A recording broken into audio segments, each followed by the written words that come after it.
welcome to The Green Voice. I'm Grant Ervin from S&B USA here at the fabulous Center for Media Innovation at Point Park University. I got my man Wayne Gaines on the sound controls.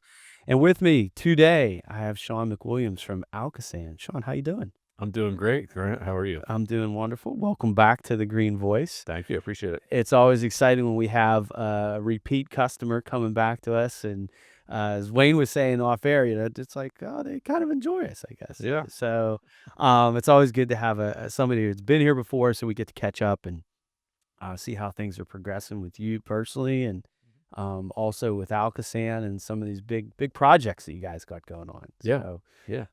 So tell me a little bit since we were last here. You got rid of your partner in crime. Yeah. So it's just you today. But I wanted to see, how are you doing personally, and the projects that you're working on with the tunnels, and we got the regionalization program. We wanted to learn more about the tunnel process here and how things are kind of what you guys are digging up right now over there at ALCOSAN. Okay. Yeah. Be happy to talk about that. So since we were in last time, Jeff couldn't join us today. He's holding things down. He's holding the fort down? Yep. Okay. All right. Yep. He's got a lot going on with the plant, and that really ties into our tunnel projects too, because they have their project, the wet weather pump station. He let you come today. He was like, all right, Yep. you got this, Shawn. Yeah, All that's right. right. I got it covered.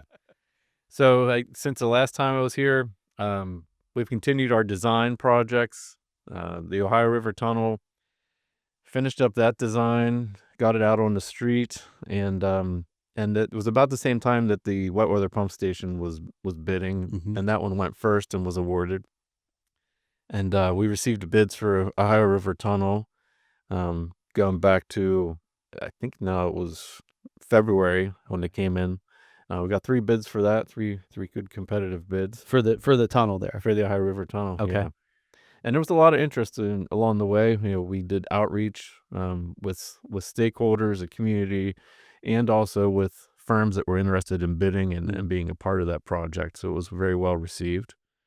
So since then, we've awarded the project. The firm that got awarded is Brayman Lane Joint Venture, Mm-hmm. and I think they're going to operate under Steel City Tunnel Constructors. Okay. I might have gotten that wrong, but Okay. along Brayman's a local company. Lane is not, though, right? Correct. Okay. Yeah. Yeah. So Brayman's a local heavy civil general constructor, and they teamed up with Lane Construction, who's more of has an international presence, especially in the tunnel world. So they formed a joint venture to do that work, Mhm. and that's who will be taking on the work. Awesome. Now, remind us a little bit. Just to go back and stack this together.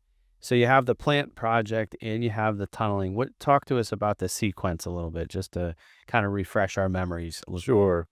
So the pump station project in the plant, that got started first. They kicked off. I think they've started to get ready to break ground on it. They basically have to finish together the pump station and the Ohio River Tunnel. Okay. So you have to be able to deliver flow to the pump station, and the pump station has to be able to pump flow So that sequencing is really to big. make it activate. Yeah. Okay. And there's some direct interconnectedness there when you have the tunnel interface meets the pump station. So there's some timing there as far as whoever finishes first or maybe last in that case, the final tie-in work, things like that. So we've aligned the contracts along that perspective to make sure that we've got provisions for either way. Wow. So that it works. Now, who's doing the plant project? The plant project, I didn't think about this one. So that is Mascaro, Okay. another local firm, got that one. So that one involves some heavy civil as far as you have shaft construction. Mm-hmm. And you're going down Yeah, deep, right? they're going to go down about 170 feet deep, so we can bring in the tunnel around 150 feet. Okay. Yeah, so that includes that shaft excavation and all the support that goes with it, and then the build out of the actual pump station, all the concrete, the mechanicals, and everything else that goes with it. Wow. That's intense. And so now they're already working. Fast forward to kind of the tunnel project. Like, talk to us through that process that the Brayman and Lane team will start to undertake. Yeah. So right now, really in the administrative part of it, the contracts are getting finalized. We're getting ready to have a kickoff meeting here towards the end of this month. and we'll be issuing a notice to proceed for the beginning of June. And then that really gets them into the beginning early submittals, starting to get those construction permits in place, Mm. things like that. And then they'll look to get mobilized to the job site. Probably look to start breaking ground sometime late summer, early fall. Wow. Okay, so that's really starting to move then. Yeah. Now, when we're talking about this project and the ORT, walk us through the geography a little bit. So, obviously, the plant is there, located on the Ohio River. You're going to have the drop shaft there at the plant, but then how far does the new tunnel extend, and then what's the network look like to feed into that? Sure. So just upstream from the wet weather pump station, that portion of the project is on our property. And we had to do some existing demo work, old substation that was there to make Mm. room for that. We acquired a parcel directly next to our plant, which is where we have our O27 shaft. And when we number our structures, it's all leads with a letter which designates the river Yep. or the watershed it's on, and then structure number. So you have O, A, and M, Yep, correct? yep, Okay. correct. So that'll be the bottom of the Ohio River Tunnel. We're actually going to mine this one from upstream heading down. Oh, So interesting. that'll be the terminal shaft for the tunnel boring machine when it comes down Okay. for the Ohio River Tunnel. The TBM, Yep, the TBM. right? Yeah, and that'll be the 18-foot finished diameter tunnel, the main tunnel. Okay. That tunnel will extend upstream all the way to where basically Veterans Bridge and Chestnut Street Bridge are, Okay. right by the old Heinz plant, Heinz Loft. They're on the north shore of the north side. Yep. North shore of the Allegheny. Exactly. Okay. That's going to be our main launch shaft for the TBM, and we'll occupy that site for roughly another 10 years. Wow. It's the main site where we launched the ORT. We're going to launch the ART out of there, Okay. and then eventually the MRT will come into that shaft. Interesting. And that goes into a whole other timing and sequence of events. So talk to us a little bit about the TBM, the tunnel boring machine. I mean, I remember dating myself a little bit, like the process that the PRT, then the Port Authority of Allegheny County, now Pittsburgh Yeah. Regional Transit. They have a little quarter jar that you have every time you say something different, you have to put it in there. I learned that last episode. But I remember that from when they were building the North Shore extension on the light rail system, and actually had the great experience of kind of walking through that. Maybe I'm setting up a request here, but had the experience of kind of walking from downtown over to the north side through the tunnel. Talk to us about this piece of equipment because it is something really special in the construction industry and tunneling. What's it look like? What's it do? Yeah. Those sorts of things. Yeah. There's a lot there to unpack. It's very complex, a lot of different systems and mechanical components go into it. But I guess to break it down, we tell the people when we meet in public that if you think of like a drill bit or an auger, it's basically a large mechanical auger that has a shield or a face that turns, that breaks the rock loose, and then you have a conveyance system that takes the mined spoils or materials from there and transports them back to the surface. Interesting. And behind that, where you have the cutter head and the TBM, you have trailing cars behind it, which contain all types of support mechanisms, whether it's, you know, hydraulics, electrical, HVAC, things like that. Okay. So on top of the things that make the TBM go, you have to also have things in place to help support life for the people working down there too. So you have lighting.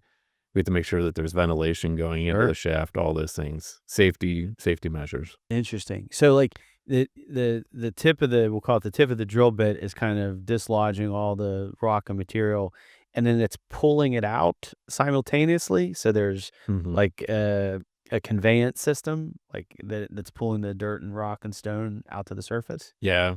So the machine that we're planning to use for the Ohio River Tunnel is a slurry TBM. Okay. So that operates on a pressurized face.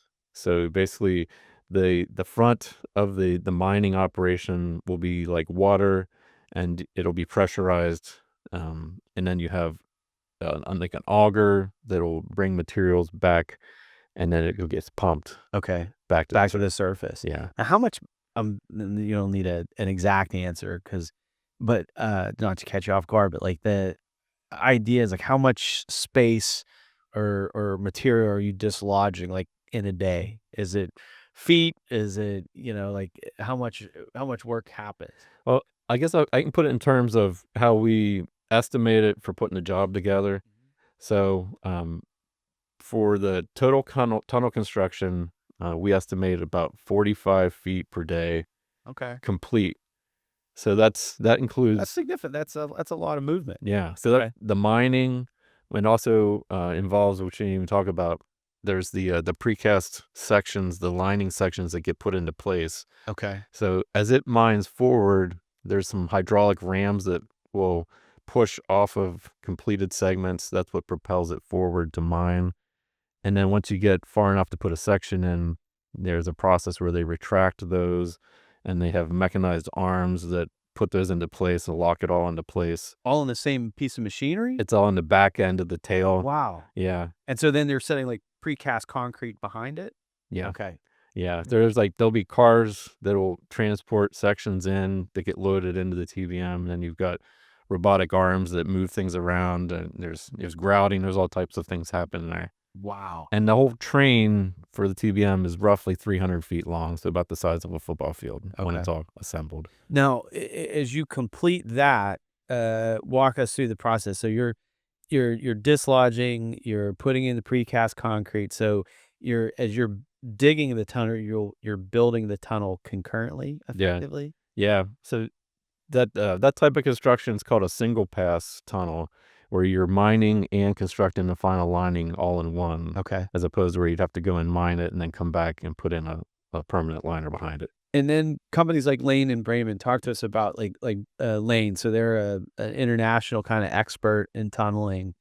So they've obviously like done this before and in other places. Mhm. What is that type of experience look like in terms of is it using this type of technical machinery or just general construction of tunnels is kind of like their thing, if you will?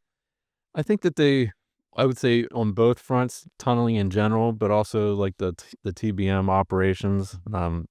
They've done work around the DC metro area on the various tunnel projects that have been there Okay. and other places.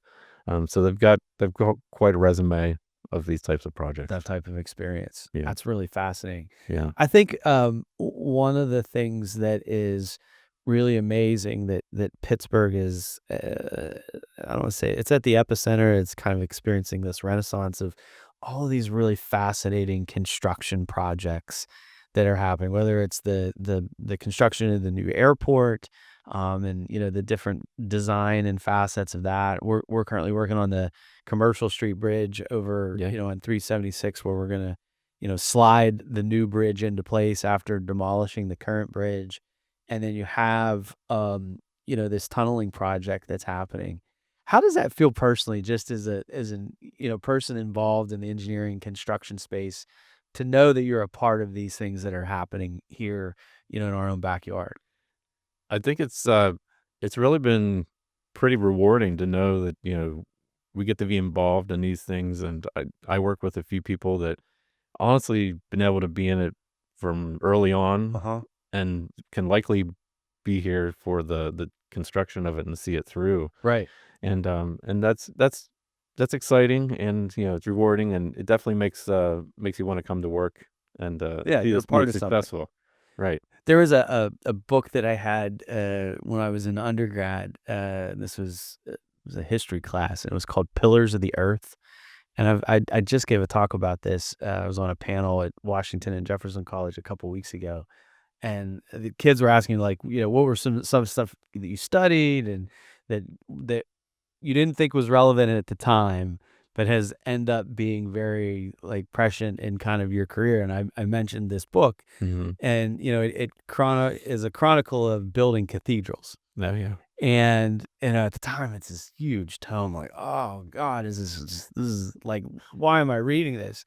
And one of the things I thought was fascinating in hindsight is that in a cathedral, you could have people that were there at the beginning but will never see the end, Hmm. right?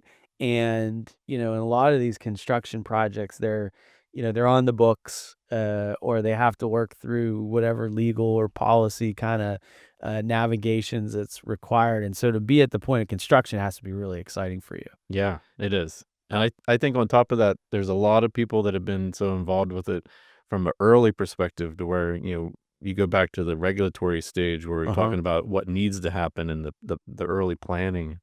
And there's just there's so much attention to detail there. Mhm. People that know that they're not going to be around, working to actually see it, but they care so much that they want this to be right because they're so invested in it, and it's a big thing for the community. And you're standing on their shoulders in many cases, right? Yeah, Like you've taken the ball from them, and now you're taking like that next phase into construction. And is ALCOSAN have like an alumni association, or because like I'm just thinking about my involvement in the program 20 plus years.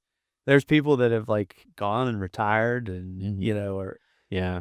We definitely have an alumni network, I would say, okay, yeah, we do get to see those folks return that's good. every few years, and we get to do these type of updates with them. They may have heard about it when they were working here, but now that we're in it, they want to know what's this really look like, Yeah. and they're surprised to hear what we've done and what's to come. So now, as you start to go into construction, a couple paths here I want to cover. One is as you start to go into construction with the team, what are some things that you have like on your plate immediately in ALCOSAN, but also what should the public know? Like, what are some of the things that, how is the construction going to impact the general public and those sorts of things? Sure. So, like I mentioned, we've gone out and met with stakeholders. We met with community leaders and agencies. So we've kind of laid that groundwork for it. The one commitment we made was before we start construction for ORT, we'll be coming back around, do another round of stakeholder engagement, so they know, hey, we're getting ready to start. Here's the contractor. Here's the schedule. 'Cause we really have to wait until the contractor comes on board to see the schedule Mm. to know exactly more of the timing of how things are going to occur, as opposed to the design schedule. So we'll have that. Because they're working through kind of their process now that they've been awarded the job. They're Right. getting to the nuts and bolts of things, right? Exactly. Yeah. So, there's all those, the things that we talked about early on with the public, how we mitigate things. Now we've start putting, rubber meets the road where we have to actually make those plans and what that looks like. So there'll be some at the mining sites we have where we have shaft construction, things like that, and at our main site, um, we have to be able to get the mined spoils out of it. So you're either talking about having to drive trucks and get it off site, and stockpile some stuff there. What the site will look like. So there's always noise, dust, things we have to worry about, Sure. light. So there'll be all those things that we'll talk about, and the impacts. And then if there's any type of trail impacts, because we're doing work along the rivers Right. or street closures, we're working on our communication side right now. So we're doing updates to where we can push out some notices, through the website, our website, or social media platforms. Gotcha. Now I'm curious. I just thought of this actually. Like, so as you're taking and extracting all of that material, where's that material go? Yeah. Like, is there is there a need like clean? Well, what comes out? I guess that is one question. Like, Yeah. I'm sure it's not just like dirt in my backyard, but I'm sure you're gonna bring out, rocks and different soil types and things like that. So, Yeah. what comes out and where does it go? Yeah. So most of the rock strata that'll come out is sandstone Okay. with some other variations like some siltstone and mudstone. Um, there's not a lot of coal, anything like that to worry about. There are some, small seams, things like that. So there's potential that a lot of it could be clean. We'll have to do some monitoring, and then if we have to do some testing. Um, we have some ideas of where it could go, but that's one of the scope items where we said, contractors, the material is yours. You've got to dispose of it you know, by regulation. It Okay. has to By go. Pennsylvania DEP Yeah. regulation Yeah. So it'll all be 35Y. I don't even know if that's it, but yeah. it'll all be disposed of at the proper facilities and documented. Okay. But that's part of the process we're working through now as we go to kick off. We'll start talking with the And contractor. like how much? Like, I Oh, mean, do you have a sense? Like, or is it, I'm sure you can measure it. yeah. Like, I I may have had this answer on my tongue at one point, but I'd have to default to a Okay. lot, a lot. It's a lot of dirt, Grant. That makes Yeah, sense. it's mostly gonna be rock. Okay. So you have dirt when we have the shaft sites, you have to excavate the shafts down to bedrock, and Okay. then from there down, it's all rock, and, like, TBM will just mine rock. And then they pull it out, and they can always crush that into, like, a finer material or an Yeah. aggregate or In the process with the TBM mining, what comes out, it kinda looks like chips, like okay. like small rock as it breaks up. Huh. So it won't be big chunks, it'll all come out pretty much in a small mix of slurry that gets separated out. And then they'd have to, like, sift through the water and the Yeah. mineral and the rock. Yeah, there's a whole process on the backside where they do separation, so you get the liquids that are being used kinda get recycled through the system, and then the rock comes out and it's Interesting. separated. Yeah. And then I just another thing I'm thinking about this TBM, like, how much it's electrical? Yeah. So how much power you're gonna have to pull to generate this machine? The answer for that is also a lot. And no, so that was, I'm glad we get into these technical yeah, details, Sean. I'm glad I can elaborate. Yeah. Um, so when you talk about the tunnel boring machine, plus you have the treatment or separation process, you really are talking about a lot of power in the range of like 10 to 15 megawatts. Wow. Yeah. So it's funny when we started going to tunnel conferences and talking with contractors and everything. One of the feedback that I remember getting in our discussions was, "How's your power look?" Yeah, because And you have to have it available. you don't think about it, maybe, but it's a big city, but Pittsburgh is an older city, so Mhm. from an infrastructure perspective, we did have to make some investments and work with the local provider, Duquesne Light. yeah, to be able to get power to the sites. Okay. So particularly at the tunnel boring machine launch sites. Yeah. They're on the north side, so they have to put, like, a substation in and make sure that Yep. So that there's power is able to be delivered to that site. yeah. Yeah. And they're on schedule to do that work with the whole tunnel boring machine procurement. So that's really from the time they put an order in until it's on site ready to operate, you're looking at like a 12 to 18-month window.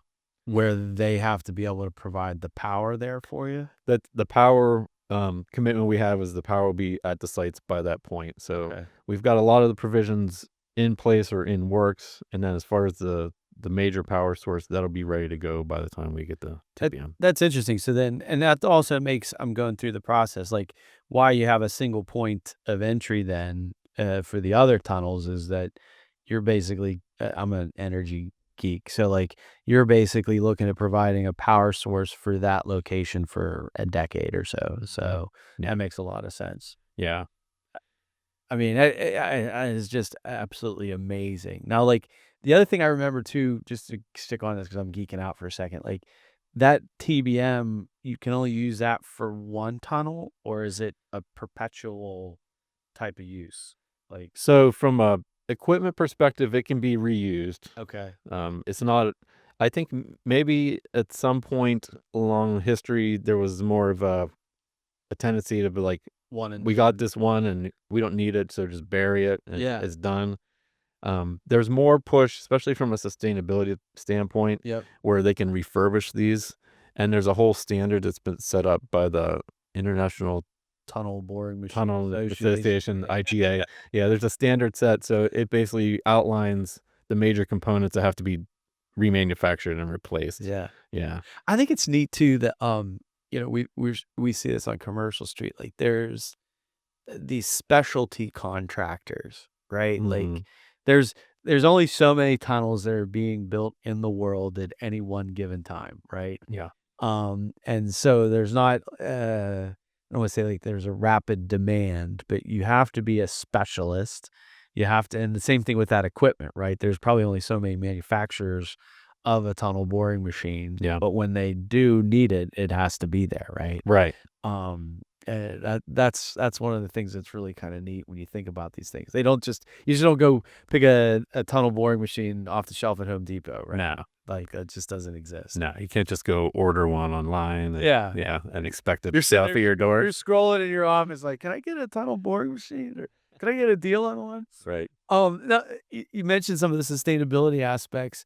You've had some discoveries recently also in terms of, muscles, I've heard. Correct. Not kind of, you know, the lifting muscles, but, eh, the results of clean water in the Ohio River and the good work of ALCOSAN has really started to lead to a restoration of all new ecosystems. Correct.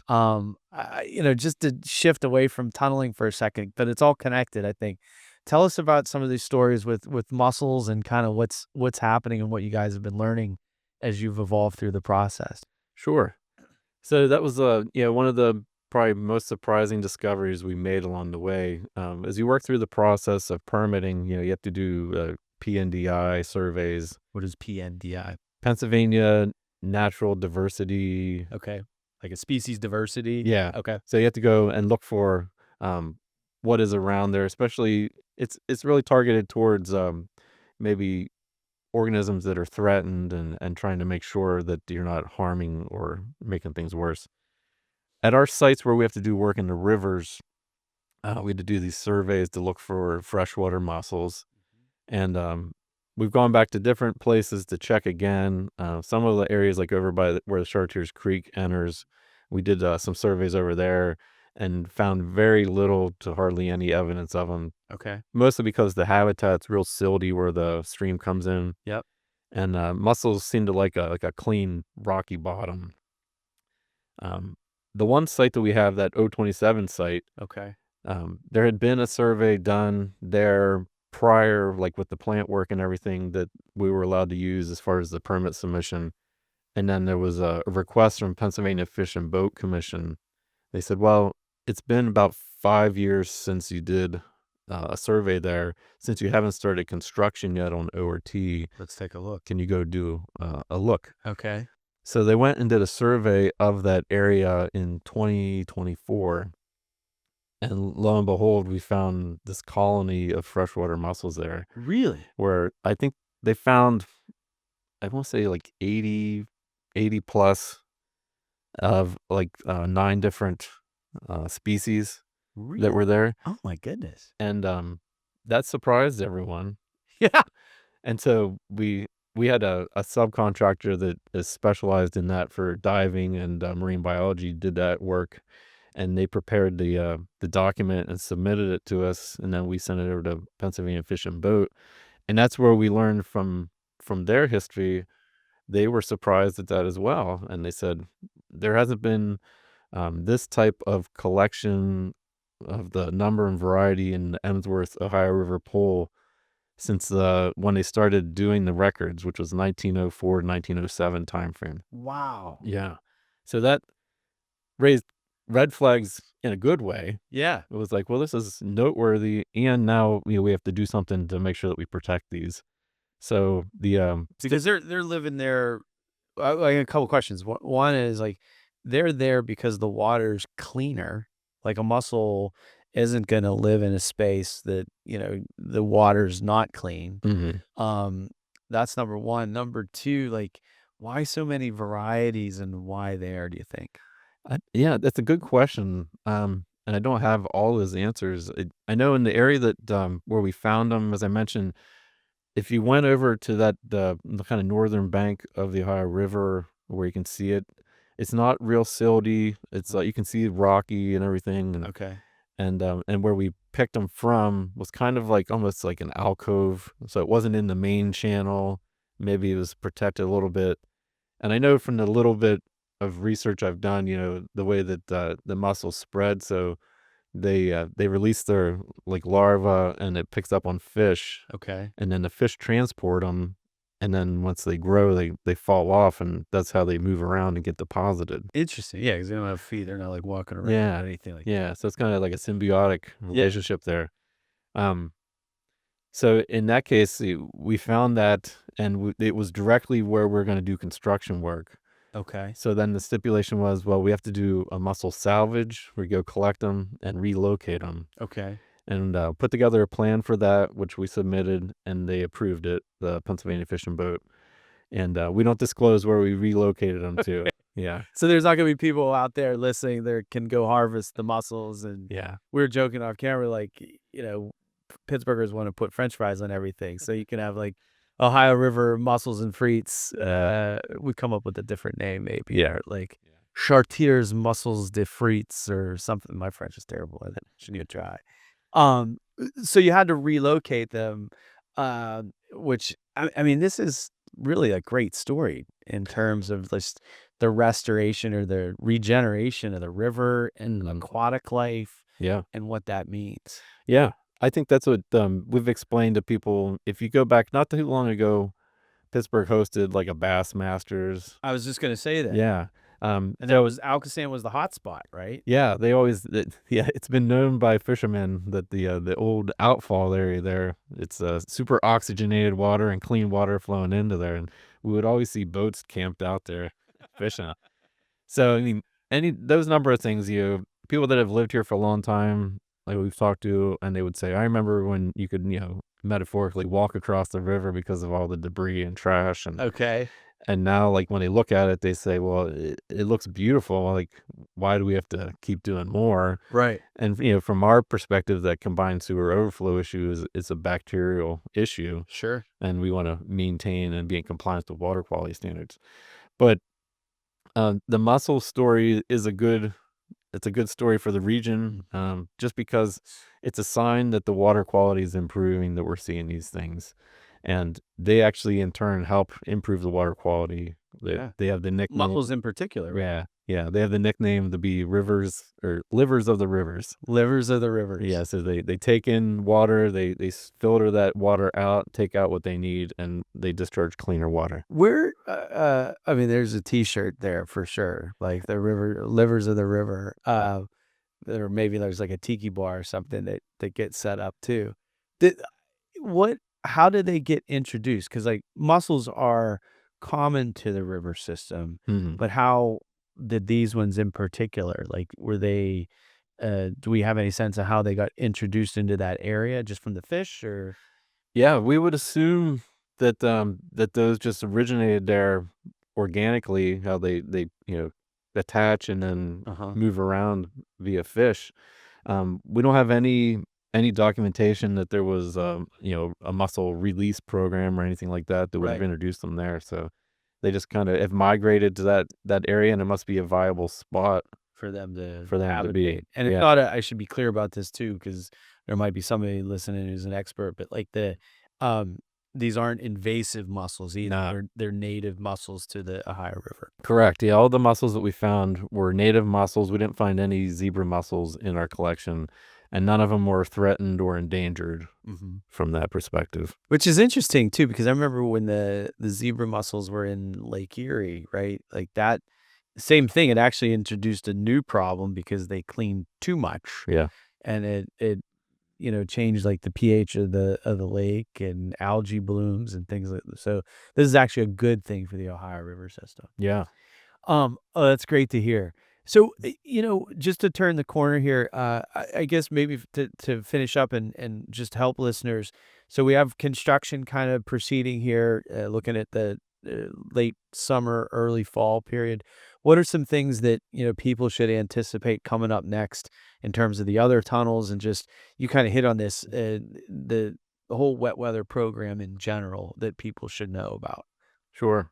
So we'll continue design work on our other tunnels. The Allegheny River Tunnel is our next project that's currently in design.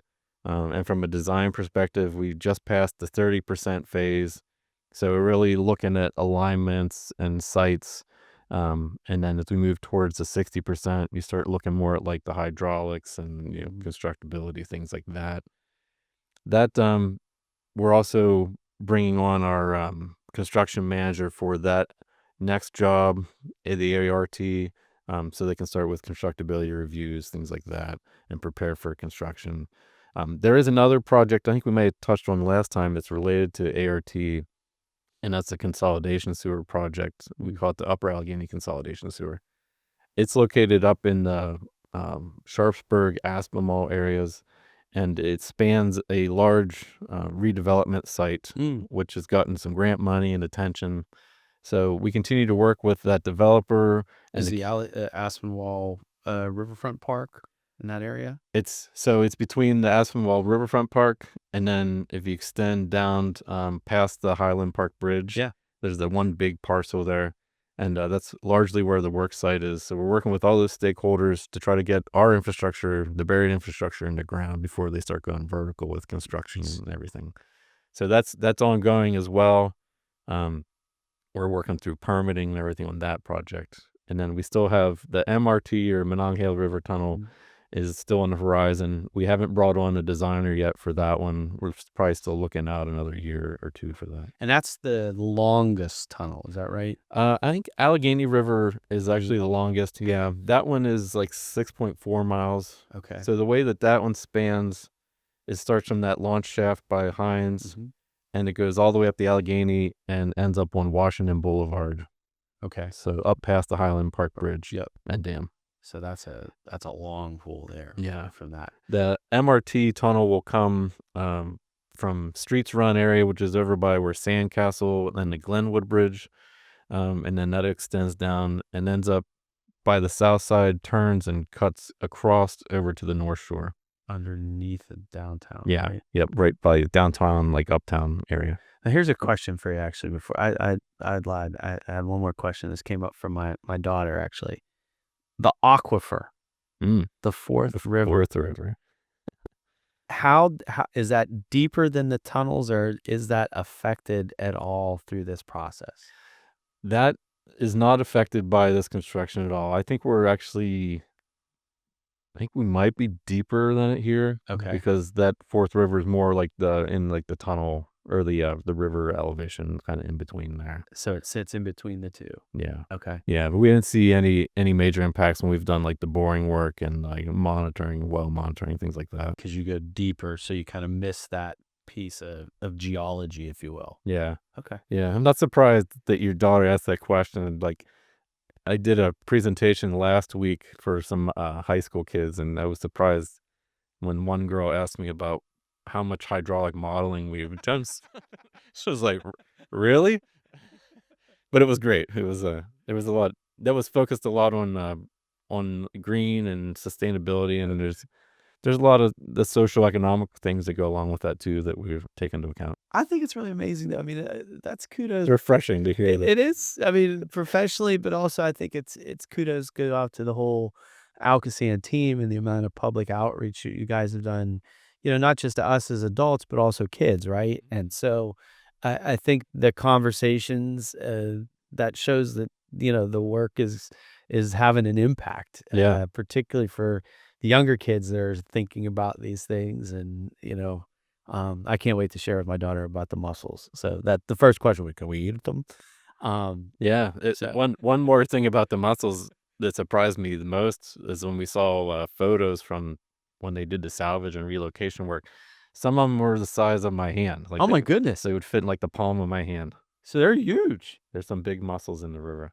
Well, you would expect as much. The Right. Pittsburgh mussels. Pittsburgh mussels are going to be big, hardy mussels. So that's good. Right. Awesome. Well, Shawn, I really appreciate you coming back to the Green Voice. My We would pleasure. love to have you back again for an update in the future as things continue to progress and we can continue to share with our audience. We really appreciate it. Yeah, that sounds great. I appreciate it. Excellent. Thanks so much. And thank you for listening in to the Green Voice.